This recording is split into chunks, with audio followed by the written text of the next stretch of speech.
That's a real perk for employees. Find out how Cintas can boost team image and morale. Visit Cintas.com. Oh, I'm ready! And get ready for the workday.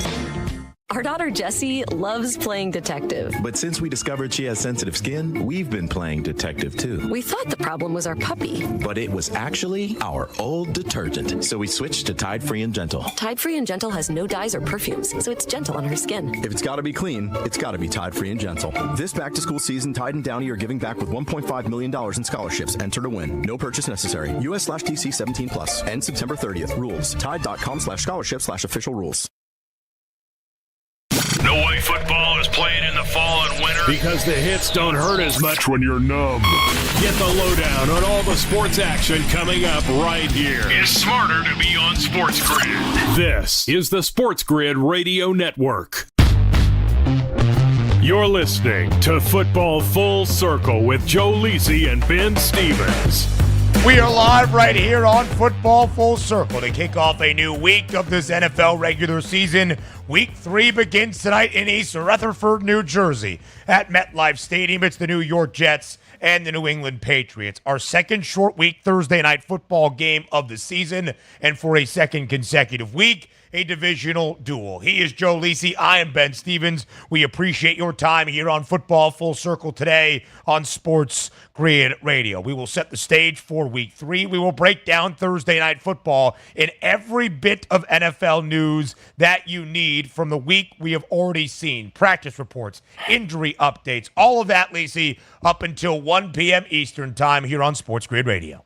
It's a really nice slate of NFL action, and it kicks off with a divisional matchup between a pretty good New England Patriots team right now, right? You know, even though they didn't get the victory last week against Seattle, they got the cover. They're 2-0, got the win week number 1 on the road against Cincinnati. They have another road game here in MetLife, and we know about the New York Jets. A lot of optimism. They were on life support last week, Ben. I know people don't know that, but it was 17-17 with about 5 minutes left in the fourth quarter, and that's what Will Levis playing absolutely, basically atrocious. Yeah. And somehow, some way, the Titans were in that ball game. You know, something tells me we might be in store for a shootout tonight. The Titans were up 7-0, Joe, early in the second quarter of that first half last week in Nashville against New York, and they were driving inside the Jets' 10-yard line before Will Levis did Will Levis things and had one of the more inexcusable fumbles you will ever see, leading to his new head coach, Brian Callahan, yelling, "What the F are you doing, Will?" But we'll talk about the Titans in just a moment. The Patriots better than most expected entering the season, with the lowest win total entering this year in the NFL at only 4.5. Again, a deep dive into Thursday night football. The spread, the total, how many points might we see on this Thursday, and of course the individual players and their associated props that will dictate the outcome. But Lisi, before we get to the start of Week 3, Wednesdays and Thursdays, important days in the National Football League for that full Sunday slate. Guys back out on the practice field for the first time, meeting with the media, sharing their reports. And Lisi, at the end of the Sao Paulo opener in Brazil between the Eagles and the Packers, Jordan Love got injured late in the fourth quarter. There was an initial fear it could be season-ending, it could be a torn ACL. The good news for Green Bay, it was just a sprained MCL. Love was not even going to be placed on injured reserve. We saw Malik Willis get the start last week. The Packers ran for more than 250 yards, and they got a win. Well, yesterday, back on the practice field, welcome back, Jordan Love. Meeting with reporters after practice in Wisconsin, he said, quote, he's hopeful to play on Sunday in Nashville against the Titans. Lisi, do you think there's any realistic chance Jordan Love suits up on Sunday? I mean, I think it's 50-50. I mean, if it was a high ankle sprain, right, 2 weeks is maybe enough time in order to get back. And obviously, if he can be mobile and he's basically cleared by the doctors and he's 100%, then you might as well roll him out there, right? This is a very winnable game with or without Jordan Love. We know how the Titans are playing from an offensive perspective. You know, I would equate them, you know, a step below where Anthony Richardson and the Colts were last week, and they grinded it out, a 6-point win with the rushing attack of Josh Jacobs and Malik Willis. So, again, I would think if Jordan Love doesn't play, Ben, in terms of this matchup, as 2.5-point dogs, same type of game plan. Let's try to get this game into the fourth quarter, just the way the Jets did, and let's try to steal it in the end. And, I still like them. With or without Jordan Love catching 2.5 points, Ben, I think they're live this weekend in Nashville. And with a little bit of optimism for Jordan Love, that line is working back to Green Bay. Tennessee was a 2.5-point favorite, now just laying 1.5 at home. The Titans looking for their first win of the season. Will Levis has to play much better at the quarterback spot for Tennessee. If it is not Jordan Love, of course, it is a very quick reunion for Malik Willis against the former team that drafted him in the third round of 2022, where he made 3 starts, threw 3 interceptions during his time with the Titans, never threw a touchdown pass in his NFL career until last week at Lambeau. 12 of 14 for a $112 through the air, not overwhelming numbers by any means, and a touchdown, but he played clean football, and the Green Bay Packers ran it for more than 260. So that's Jordan Love. We shall see. More injury news, Joe, around the National Football League. Slightly optimistic for the Rams. Cooper Kupp has been diagnosed with a high ankle sprain, but will not be placed on IR. I say slightly optimistic because the Rams are hoping he can return within the next 4 weeks, which is good because the rest of the injured reserve is getting very filled for LA. We already have seen Puka Nacua on there, Jonah Jackson and Josh Johnson III, an offensive lineman and a safety respectively, now make their way onto IR. It has not been a good start to the year for LA.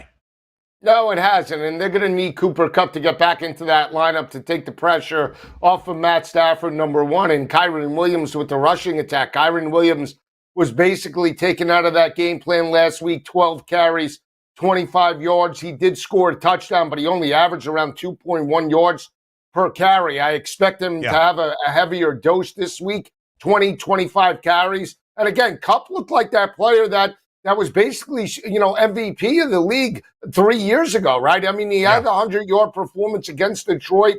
He was starting to have that quarterback to wide receiver relationship early on in the game against Arizona with Stafford again, and with Puka out of that lineup. Yeah, you would think that, hey, Cooper Kupp could be emerging as the number one again. But now he gets hurt. This is a problem, especially this week against San Francisco. But again, I look for a lower scoring game and for Kyren to potentially eat in this matchup.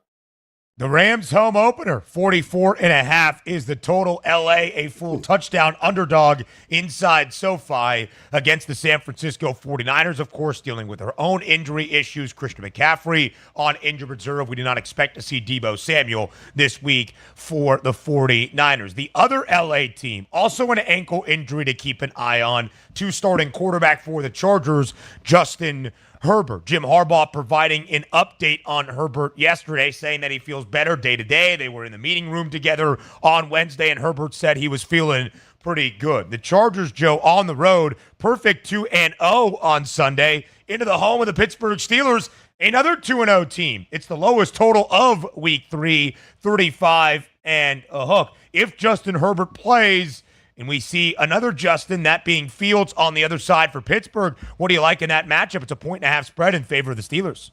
I still like Justin Fields, and I like the secondary of Pittsburgh matching up against Herbert. We know that they want to run it with J.K. Dobbins, but look for the Steelers to take that away. Steelers have forced 4 turnovers. They held Kirk Cousins in Atlanta to a $155 through the air. Last week, Bo Nix, 246, but he threw 2 interceptions.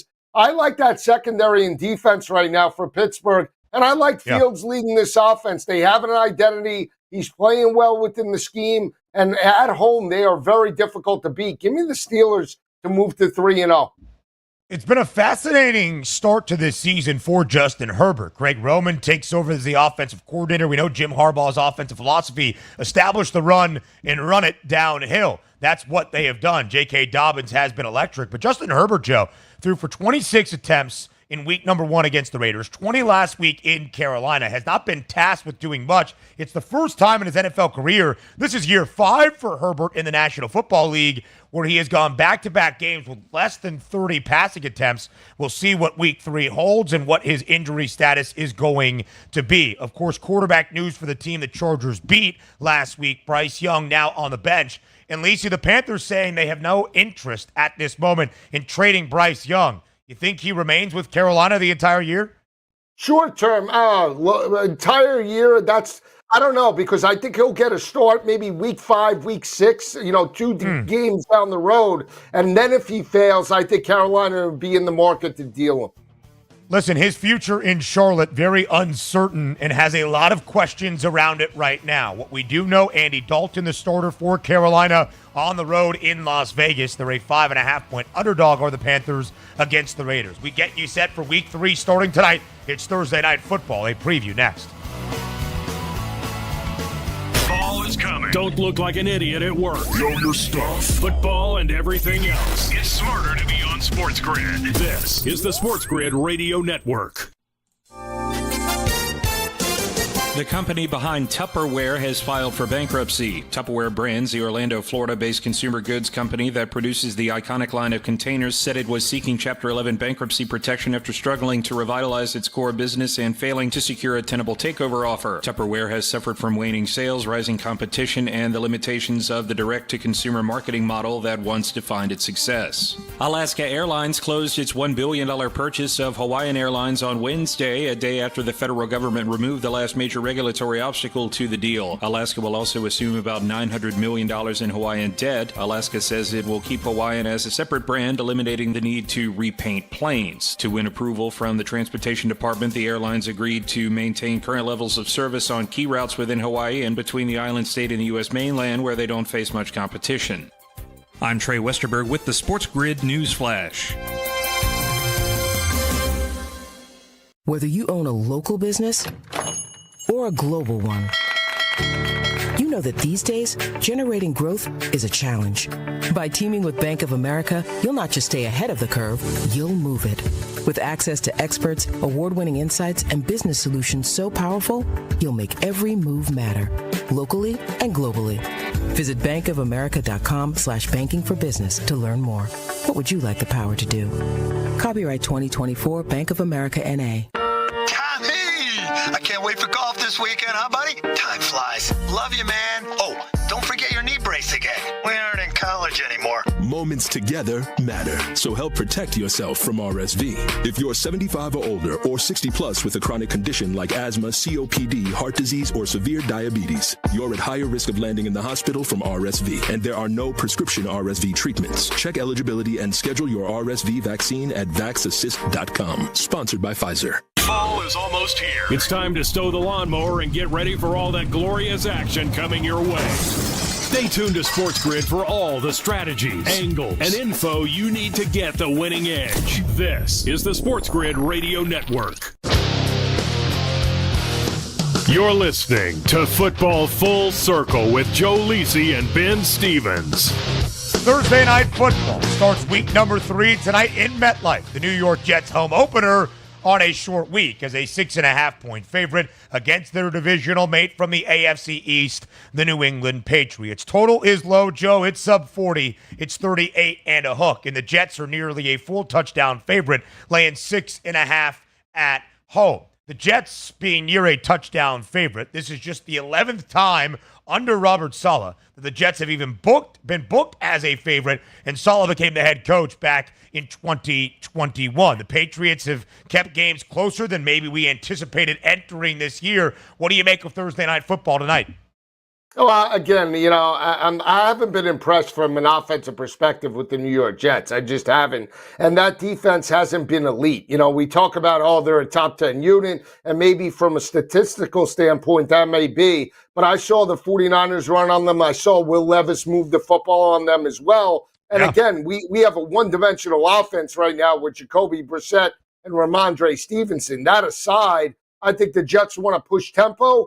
I think they look to score first, get this game into the 20s, and then obviously look to seal the deal. I like the over somehow, some way, and I want to take the points, Ben. I probably will take the points with the New England Patriots because I just don't believe in Saleh and the Jets' big picture, and we'll see how this plays out. But I like the over more than I like the side. Lacey, it's really interesting when you look at the Patriots, a team that entered the 2024 campaign with the lowest win total around the NFL. It was only 4.5. We expected New England to be the worst team.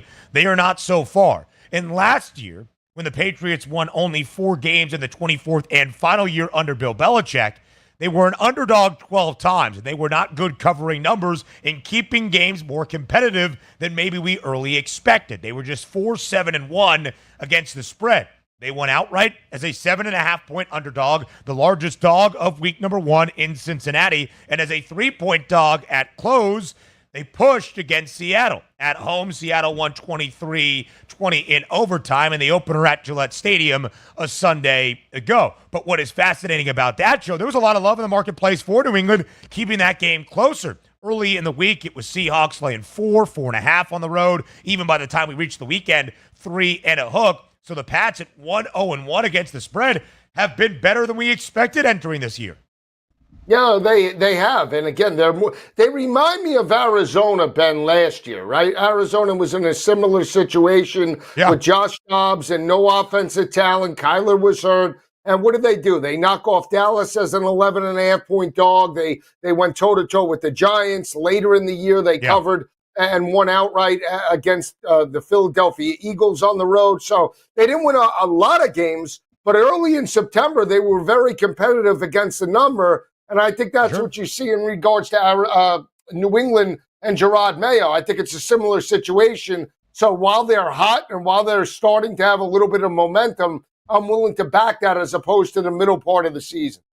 It's a good point, Joe, and I wonder how many times the Pats are going to be booked as the dog this year. I would have thought entering the season 16, 17 games, maybe each and every one, if they were booked as an underdog 17 times. It's what Arizona was last year under Jonathan Gannon. And they were 9-8 against the spread in all 17 games as an underdog. They only won 4 of those games outright, 3 of the 4 wins in the 8 weeks that Kyler Murray was the starting quarterback. And we've seen it pay dividends this year.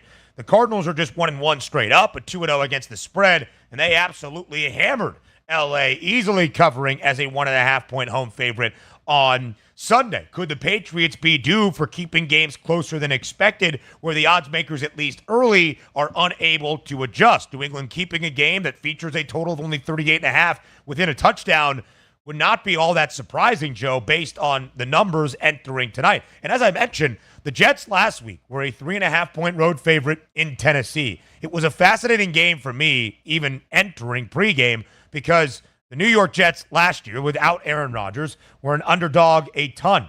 Last week was just their 10th game with Robert Saleh as the head coach. That dates back to the start of 2021 as a favorite. They win outright. They cover on the road against the Titans. They're now 6-4 straight up as a favorite under Robert Saleh and just 4-5-1 against the spread. And Lisa, guy, there is not only just the numbers and the trends to back up why New England should be able to keep this game within the number tonight. It's also the game flow that the Pats have played with this year, perhaps making them more competitive than we expected. They run the football a ton. They shorten the games. Thus, it's a closer margin when all is said and done. Ramondre Stevenson has had at least 21 rush attempts in each of the first 2 games for New England. Jacoby Brissett has not thrown the football more than 27 times in a game this year. Do you think that is the path for New England to keep this game tight tonight? I think they have to open it up a little. Because of the Jets and their front seven. Look for a bounce back spot. If you're the New York Jets, you're like, okay, they don't have a hint of a passing attack.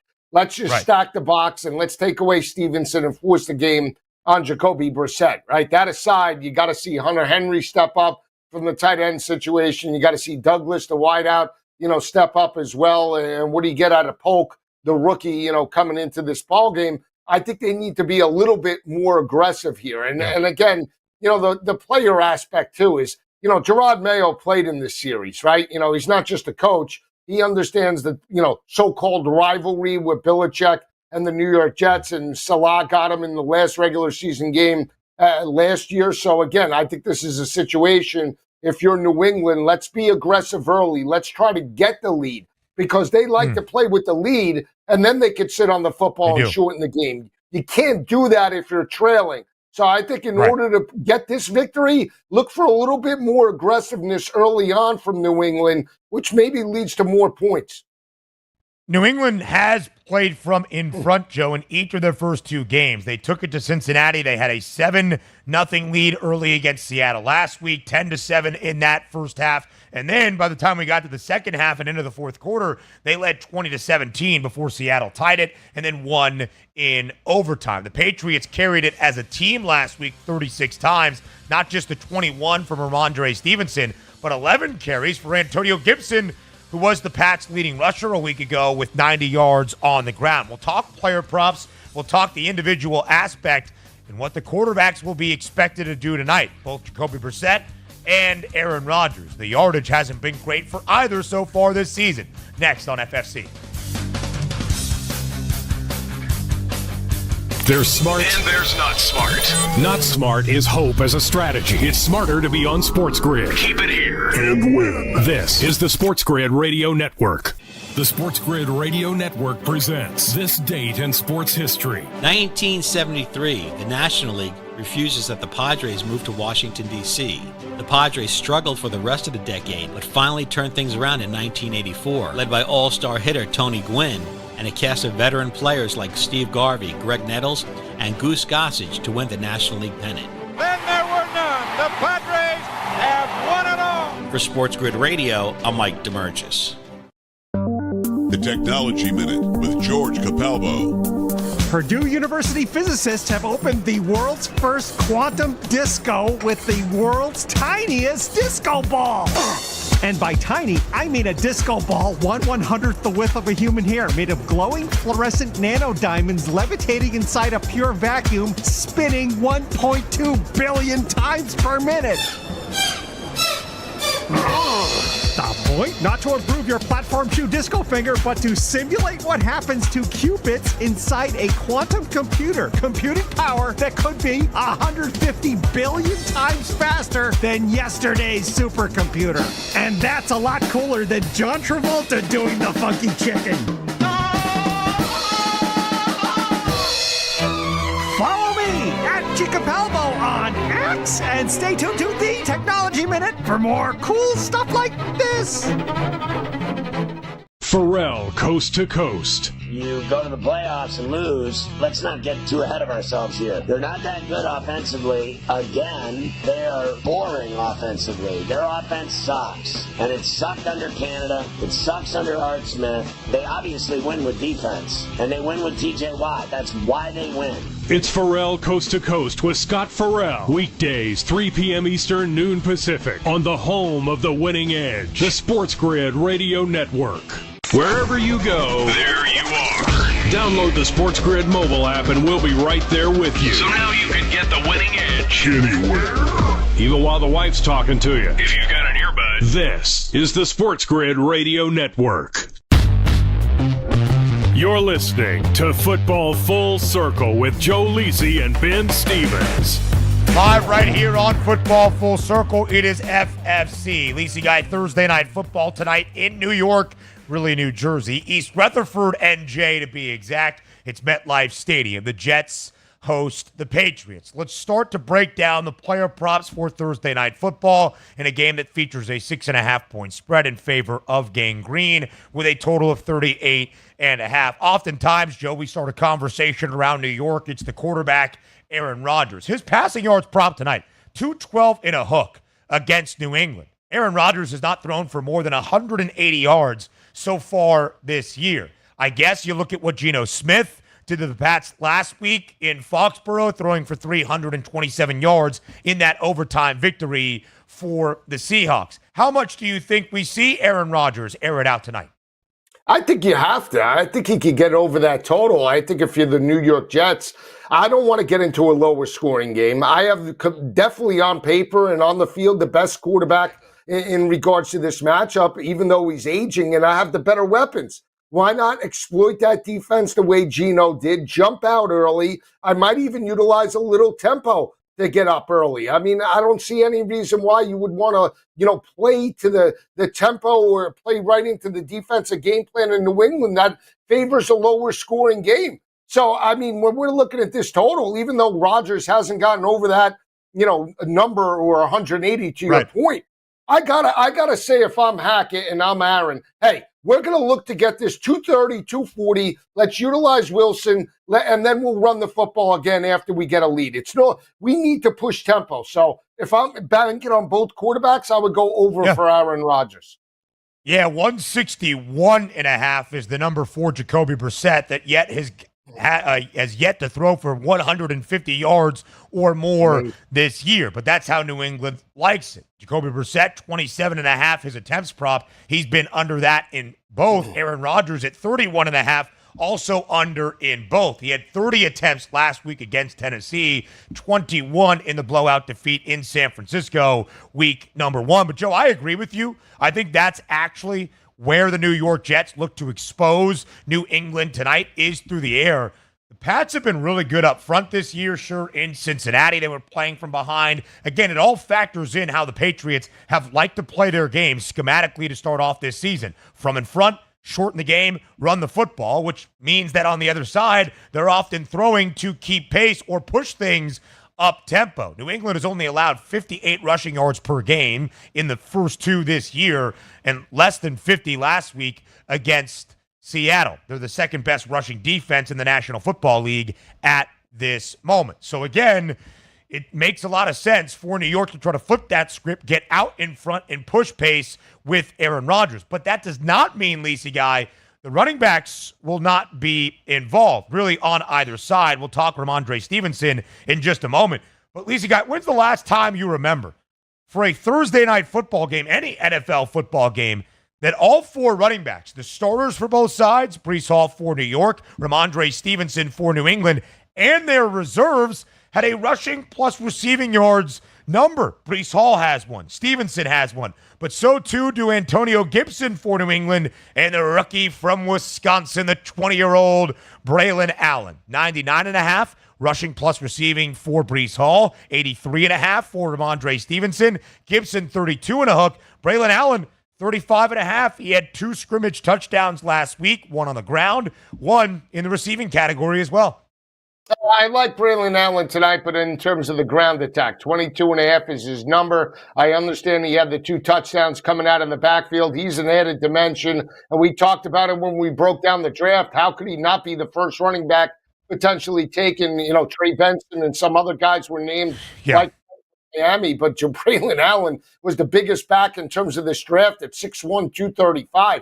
So again, I think they'll utilize him, but look, 22.5 is a low number for him. He's going to get touches with Breece Hall. So, again, out of all the running backs tonight, it's Braylon Allen, but Braylon Allen on the ground, because if they are going to utilize the rushing attack in the second half, he might be able to eat. 7 carries, 33 yards last week for Braylon Allen against the Titans. Also had 23 receiving yards, was the youngest player and is the youngest player in NFL history to have 2 scrimmage touchdowns scored in the same game. 20 years, 239 days old. Now 4 days later, 20 years and 243 days old is Braylon Allen. We'll talk more about Breece Hall and Ramondre Stevenson on the other side. How about those pass catchers? Is anybody playing wide receiver for New England? Does it matter? Are we just looking at Hunter Henry? And can Garrett Wilson find Pater for the first time this year? We'll talk about it next. The winning edge. You've got it. But not everybody has it, because not everybody listens to us. But we're working on that. This is the SportsGrid Radio Network. Progressive presents the SportsGrid Sports Flash. Shop Chuck Sanders. And delivers. Swinging and a rocket to right. Base hit. They win. Jake Bowers hit an absolute bullet. The action on Brewers Radio, 2-1 the win over the Phillies on Wednesday. They scored the winning run in the bottom of the 9th on a Jake Bowers RBI single. Milwaukee had clinched the NL Central title for a 3rd straight season when the A's beat the Cubs 5-3. The Brewers open a series at home tonight against Arizona. Righty Tobias Myers starts. Coming home, relay from Garcia up the line. Save! Got under the tag! The call on Tigers Radio is Detroit continues to close in on a wild card spot. 4-2 the win at Kansas City on Wednesday. Tariq Skubal 17-4 with the win. Bundle auto and home, renters or condo, and save with Progressive. That's the Sports Grid Sports Flash. I'm Chuck Sanders. I can't wait for golf this weekend, huh, buddy? Time flies. Love you, man. Oh, don't forget your knee brace again. We aren't in college anymore. Moments together matter, so help protect yourself from RSV. If you're 75 or older or 60 plus with a chronic condition like asthma, COPD, heart disease, or severe diabetes, you're at higher risk of landing in the hospital from RSV, and there are no prescription RSV treatments. Check eligibility and schedule your RSV vaccine at vaxassist.com. Sponsored by Pfizer. Febreze. So my home is also my office, and before I can focus, every room's gotta be clean. That means tidying up, then spraying my Febreze Air Mist. Ooh, that's fresh. Febreze Air Mist scents are all high quality. They fight any weird funk, and they give my air an instant boost of freshness. So not only does my home smell good, I feel good too. After I Febreze, it's time to start my day. Breathe happy, Febreze, la la la la la. Days are getting cooler. And shadows are getting longer. You know what that means. It's football weather. So bundle up and keep it here for all the latest strategies and gridiron information. It's smarter to be on SportsGrid. This is the SportsGrid Radio Network. You're listening to Football Full Circle with Joe Lisi and Ben Stevens.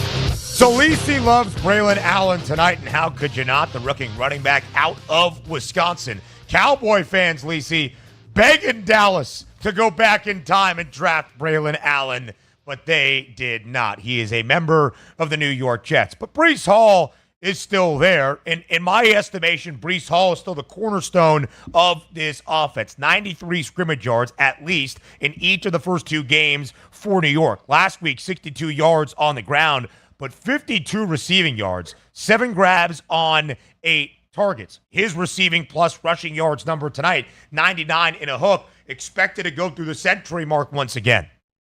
He is, and again, Breece Hall will get his touches, right? Especially if the New York Jets have the lead. I expect the New York Jets to utilize the rushing attack more in the second half than the first half. Now, I think, they could utilize Braylon Allen and Breece Hall in the screen game. They have shown a propensity to do that, to neutralize an active, pass rush. But again, you still have to believe that the game plan for the New York Jets, Ben, is over the top. So it's Garrett Wilson, it's Lazard, it's potentially Conklin in the passing attack.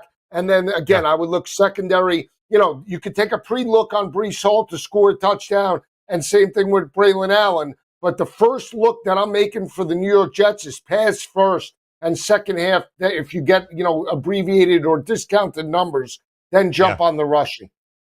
So let's go to that. The Jets have thrown 4 touchdown passes in total. Aaron Rodgers 3, Tyrod Taylor 1 in the closing moments of the Monday night opener. Both of the touchdown passes week 1 thrown to Allen Lazard. Both of the passing touchdowns last week from Aaron Rodgers were to the running backs. 1 to Breece Hall, 1 to Braylon Allen. You know who is yet to find pay dirt, Lisi guy?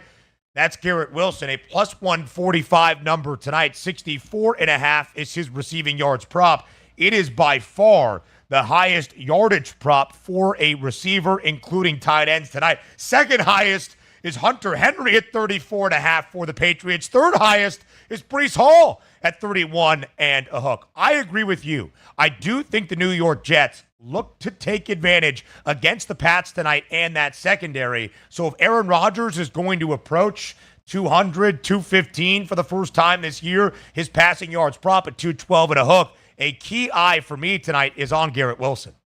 Yeah, and think about last week, right? Geno attacked over the top. Who ate? DK Metcalf had what? A 65, 70-yard touchdown pass in regards to that ball game that really ignited the offense. So again, if we're looking number ones, Garrett Wilson's a great option. I do like him for 1, but I took a shot, Ben. If they're going to eat tonight, and let's just say you do like the New York Jets, 2 for Garrett Wilson is 10-1. That's a pretty good number for Garrett Wilson.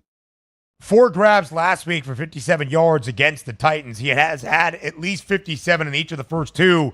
I think the part that you really have to love, 11 targets week 1 against the 49ers. Only 6 catches, only 60 yards, and of course did not find the end zone.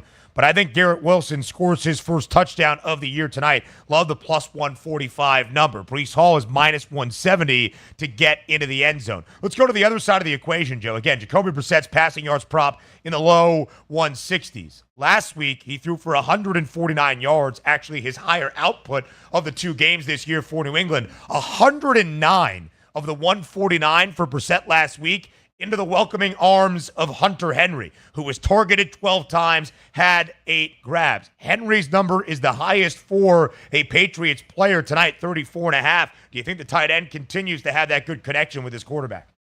He might. I don't know about the yards. I would take him on receptions, right? Because if you're the Jets, you're like, we need to have the outside guys beat us. That's the security blanket. Short to intermediate throws. They have good linebackers right by the Jets. That would cover and blanket Hunter Henry. You got to believe that the Jets feel that Sauce Gardner can lock down anybody in regards to the outside, right? So if I'm the Jets, I want to take away Henry and force Jacoby Brissett to Demario Douglas, Thornton, and Polk. So especially with the rookie, right? You have the experience in the secondary. Put those corners out on an island and see if they can be exploited. Jalen Polk did have the touchdown catch last week from Jacoby Brissett, who was only thrown one touchdown pass this year. Just so we know, Jacoby Brissett's passing touchdowns prop is a half, and the over is juiced, sure, at minus 160, but it's not like minus 215, as you will often see if an NFL quarterback has a pass touchdowns prop of only a hook. Lisa Guy, week number 1, leading receiver for New England, backup tight end, Austin Hooper with 31 yards. The leading receiver this year for New England, Tyquan Thornton, who had 27 yards week 1 in Cincinnati. His prop tonight, 17 and a hook. KJ Osborne, 18 and a half. It's just like, it's nauseating to Joe right now, his visceral reactions. It is. It sounds like a high school lineup. I mean, KJ Osborne, third wide receiver for the Vikings. Tyquan Thornton was drafted because he ran a 4.2 40 and could do nothing else at Baylor, right? And Hooper, I mean, come on now. Hooper's bounced around the league. He's like older than dirt. I mean, this is what you have for the New England Patriots. I mean, this is why I say I'm not that interested in betting tonight, because you're like completely one-sided in regards to this matchup. You have to go contrarian to get any type of money tonight. Yeah, but it's how the Patriots have wanted to play. It's worked for them successfully this year. Ramondre Stevenson, Joe, at least 21 attempts in each of the first 2 weeks. 21 for 81 last week and a touchdown against Seattle. 25 for $120 and a touchdown against Cincinnati. His attempts prop tonight, 16 and a half. The under a slight bit of juice. It will be really interesting, though. What happens if New York takes an early lead? The Patriots have scored first in each of their first 2 games. If that continues, it plays into their hand. They can run the football. They can shorten the game. They can eat clock. It's what they want to do. We will see if they trail tonight what Jacoby Brissett is tasked with doing, if they're capable of doing it. Yeah, and I'm curious. Yeah, it's a great point, because when you talked about the attempts, I immediately think Ramondre Stevenson under the 16 and a half. I would actually take Ramondre Stevenson over, I think his number is 16 and a half receiving tonight, because again, to utilize him in the short to intermediate passing game, you got to stay in manageable third downs. And again, does Gerard Mayo utilize any tempo here? Like, are they going to run a 2-minute drill at all? Have we seen a 2-minute drill from this team? That's the problem, Ben. You know what's funny, Lacey Guy? I oftentimes think if we're having these conversations, right, if it's so well known that that's what New England wants to do, they want to play from in front, they want to run the football. Obviously, a team wants to have a lead for all 60 minutes of an NFL game. That's not breaking news to anybody. But if New England can do that, which has been their recipe for success, an outright victory as a 7.5-point dog, a virtual cover last week, but a push, depending on where you got that closing number against Seattle. If we know that that's what New England's calling card is, New York knows that too, you would think, and will attempt to stop it tonight.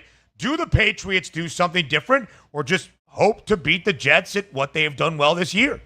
Well, it all depends on offensive philosophy and mindset, right? Is this like, is Gerard Mayo going into this year to actually try and win games, or is he going in to actually instill a philosophy to develop younger players, right? Because then you could say, this is the way we want to play next year, and we want to develop Polk, we want to develop the younger guys, so we don't care if we get blown out, we'll go in with that mindset, right? Obviously, you want to win every game, but my point is you still want to develop players. I utilize it like, and it's similar to what Brian Dable had his first year with Daniel Jones. They made a terrible choice trying to win every game, right? They get to a point, they win a playoff game. Where are they now? They're like 6 feet behind where they were when they started. So again, you have to be, it's important to recognize, where is this team? I think Mayo will probably do what he wants to do, run it and grind it out no matter what. We shall see. Listen, the Patriots, as we know, underdogs have been huge in the first 2 weeks. One of those 8 teams that have been an underdog of 6 points or more this year that is a perfect 8-0 against the spread. We'll see what happens on this Thursday, but some college football news and some games to break down next. Yeah, it's getting cooler. Football weather is here. Stay tuned for all the latest odds, strategies, and info. It's smarter to be on SportsGrid. This is the SportsGrid Radio Network. The company behind Tupperware has filed for bankruptcy. Tupperware Brands, the Orlando, Florida-based consumer goods company that produces the iconic line of containers, said it was seeking Chapter 11 bankruptcy protection after struggling to revitalize its core business and failing to secure a tenable takeover offer. Tupperware has suffered from waning sales, rising competition, and the limitations of the direct-to-consumer marketing model that once defined its success. Alaska Airlines closed its $1 billion purchase of Hawaiian Airlines on Wednesday, a day after the federal government removed the last major regulatory obstacle to the deal. Alaska will also assume about $900 million in Hawaiian debt. Alaska says it will keep Hawaiian as a separate brand, eliminating the need to repaint planes. To win approval from the Transportation Department, the airlines agreed to maintain current levels of service on key routes within Hawaii and between the island state and the U.S. mainland, where they don't face much competition. I'm Trey Westerberg with the SportsGrid News Flash. Every business faces challenges, but complicated, expensive, and uncertain shipping shouldn't be one of them. With USPS Ground Advantage from the United States Postal Service, you can avoid all the noise. No more unexpected surcharges, hidden fees, or complex rate structures. It's just easy, cost-effective, and dependable shipping. Tune your business's frequency to success and turn shipping to your advantage. Learn how at USPS.com/advantage. USPS Ground Advantage. Simple, affordable, reliable. Total Wireless is made to totally keep up with you. We now have unlimited data that never slows you down, covered by the Verizon 5G network, and all for less than $30 a month when you get 4 lines. And the best part, we give you a free Samsung Galaxy A54 5G when you switch to the Total 5G Plus Unlimited plan. Visit your local Total Wireless store today. Total Wireless, we're totally with you. Actual speeds may vary by location. For data management practices, see TotalWireless.com. Ask any player and they'll tell you any advantage is important. That's where we come in. SportsGrid delivers gaming strategies and analysis 7 days a week. The winning edge. It's your advantage to more winning more often. This is the SportsGrid Radio Network. You're listening to Football Full Circle with Joe Lisi and Ben Stevens. We're live right here on Football Full Circle. Tonight starts not only Week 3 of the NFL season, but Week 4 of the college football campaign. America will feast their eyes, Lisi Guy, on Boone, North Carolina and Kidd Brewer Stadium in the late summer, maybe early fall. One of the great scenes in college football is Kidd Brewer. App State, South Alabama tonight in a Sun Belt showdown to start off week number 4. Last week, South Alabama scored, 87 against FCS foe Northwestern State. They're getting 7.5 from an App State team that many picked to be that Sun Belt frontrunner to maybe earn one of the group of 5 bids to the college football playoff as one of the 5 highest ranked conference champions this year. Lisi, quick thought on this game before we get to the big news in college football. Well, App State was supposed to be that group of 5 team that potentially made the college football playoff. They were catching a couple of points to 16.5 to Clemson a couple of weeks ago and got absolutely boat raced in regards to that matchup. That was a matchup where Cade Klubnik broke out. But I got to be honest with you, in terms of this ball game, like the over, and I like South Alabama here. They're averaging 48 points per game. just not sold on App State big picture. I think they're a good team, but I don't think they're the best team in terms of the group of five. So we'll see how this game plays out. I like the Jaguars. They are spunky as well in regards to these type of matchups and ball games. I like South Alabama with the points, Ben. You liked App State, right? Covering 3 scores against Clemson. You were on that one? Ben, I laid the 16.5, 17. I know you did. Lacey was all over that one. It was a wheel mush special, courtesy of yours truly. But I do think, here's the thing about South Alabama. Joe, the last 3 years with Kane Womack as their head coach, Corey Batoon as the DC, who's now the defensive coordinator for Missouri, they were a great defensive team. Both of those guys are no longer there. Womack is the defensive coordinator at Alabama now under his former Indiana colleague, Kalen DeBoer. I say all of that because against FBS foes this year, South Alabama has not looked good. They lost to Ohio week 2. They lost to North Texas, who got bum rushed by your team, Lacey Guy, Texas Tech last week in Lubbock. All to say, I think App State bounces back. Joey Aguilar, 300 plus tonight. That would be the way I look at it. Speaking of quarterbacks, some big news, Lacey Guy, in Austin. What we thought might be the case is Quinn Ewers was injured in the opening half last week against UTSA, has now been confirmed by Steve Sarkisian in the last 15 minutes. Arch Manning is set to make his first career start for the Longhorns on Saturday as Texas plays host to ULM, Louisiana Monroe.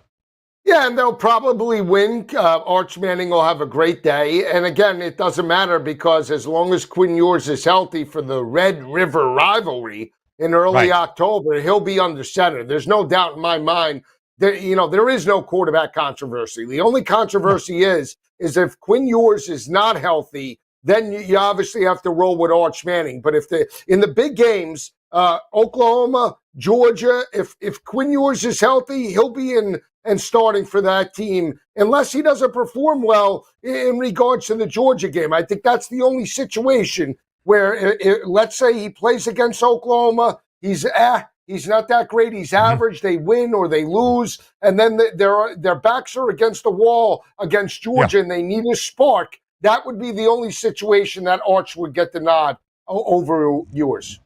And Lacey Guy, we know Quinn Ewers has been really good so far this year. Was great in the opening half last week against Texas San Antonio as well. Led Texas into Ann Arbor, threw for 246 and 3 touchdowns. Nobody was throwing for more than 200 yards against Michigan a year ago, so to put up nearly 250 is quite good. But of course, then we see Arch Manning last week taking the reins late in the opening half in the 67-yard touchdown sprint and the 5 total touchdowns he had with 4 through the air. That lowered his Heisman Trophy price from 210 to 1 pregame because he wasn't even going to play to 25 to 1 as the game was playing out. Now it's 28 to 1 where his teammate Quinn Ewers entered the weekend and week 3 as the Heisman Trophy favorite at a 5 to 1 price. Ewers now, Lacey Guy, at 20 to 1. A lot of it is optimism.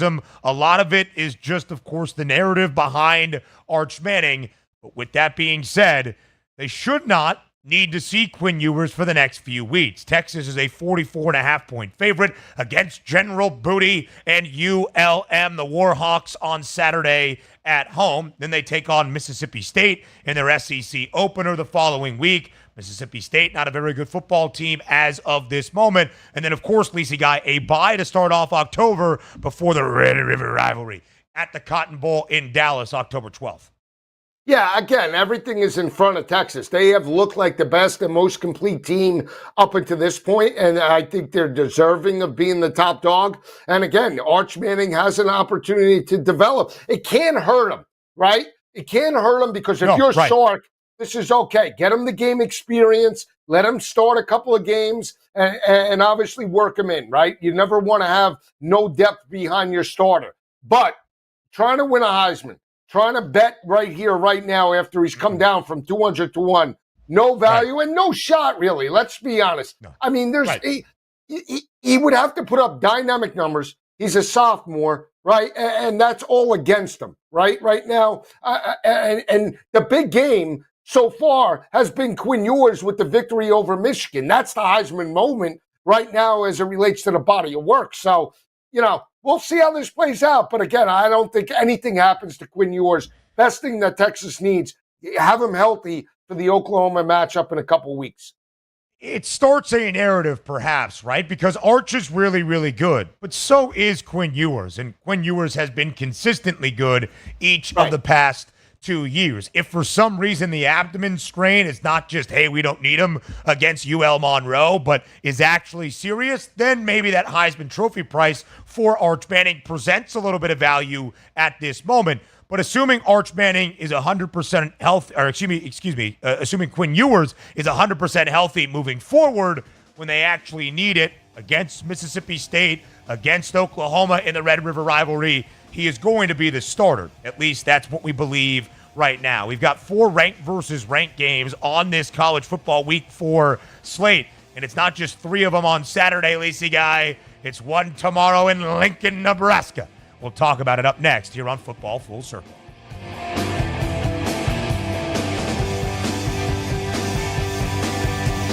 The boys of summer become the champions of fall. The World Series is on its way. And SportsGrid brings you every angle. This is the SportsGrid Radio Network. SportsGrid TV and radio networks are the premier streaming video and audio channels dedicated to serving the sports wagering audience. Found on major smart TV platforms and streaming on SportsGrid Radio and SiriusXM Channel 159. SportsGrid's real-time data, expert commentary, and entertaining analysis transform viewers into informed sports enthusiasts. Our weekday radio lineup begins with the early line at 8 a.m. Eastern with Ben Stevens and Donnie Rightside. Donnie joins Kevin Walsh on Money Line at 11 a.m. Eastern, followed by Football Full Circle at noon Eastern. Kaplan and crew join the party at 1 p.m. Eastern, and Pharrell Coast to Coast keeps things rolling from 3 to 6 p.m. Eastern. Get in the mix with Kevin Walsh and Game Time Decisions at 6 p.m. Eastern. Evenings simmer with Carver and Lisi, then boils over with Gabe Moritzi on Sports Rage Late Night at 10 p.m. Eastern. To find out where to find SportsGrid that's best for you, go to sportsgrid.com. It's smarter to be on SportsGrid.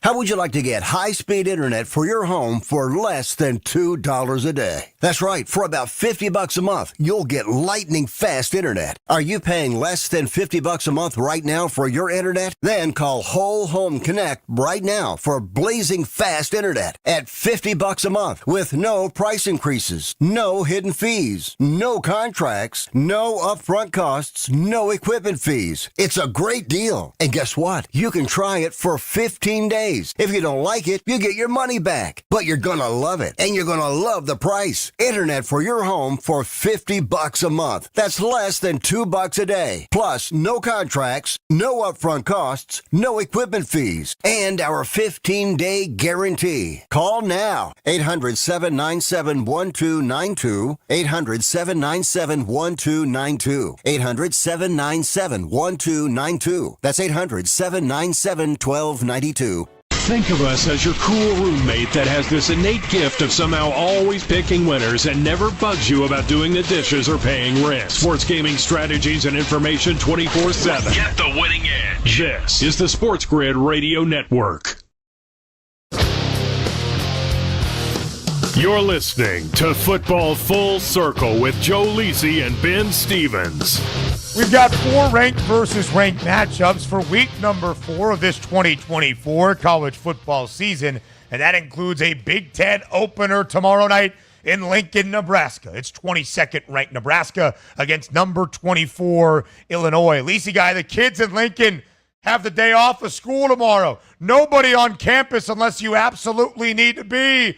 The tailgates outside of Memorial Stadium are going to be going berserk. It's a 7.5-point spread in favor of the Huskers as they host the Illini. Illinois ranked for the second time in the last 3 years, checking in at number 24 in the AP poll. Lisa Guy, this is the first time Nebraska had hosted a game that features 2 teams ranked in the AP top 25 since 2013, 11 years ago. Line was 9.5 in favor of Nebraska. It's now just 7.5 in favor of Nebraska. How do you see the game playing out?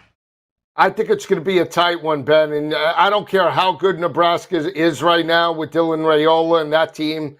You know, the Illini, no matter how good, bad, or ugly, Always give them a game, whether it be in Lincoln, in Champaign, doesn't matter who the quarterback is. Adrian Martinez, a couple of years ago, they lose outright.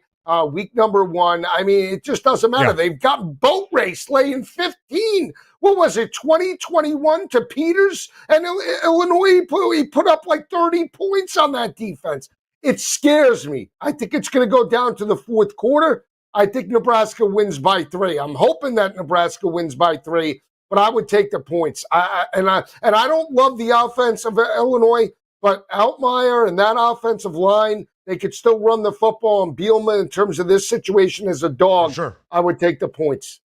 Listen, Caden Fagan has been really good for Illinois, and Lisi Guy, it's a similar recipe. We know what Burt likes to do. It's bully ball. It's barge ball. It's what Brett Bielema does very well. And in 2022, the last time Illinois was ranked, they were the best scoring defense in college football, allowing just over 12 points per game.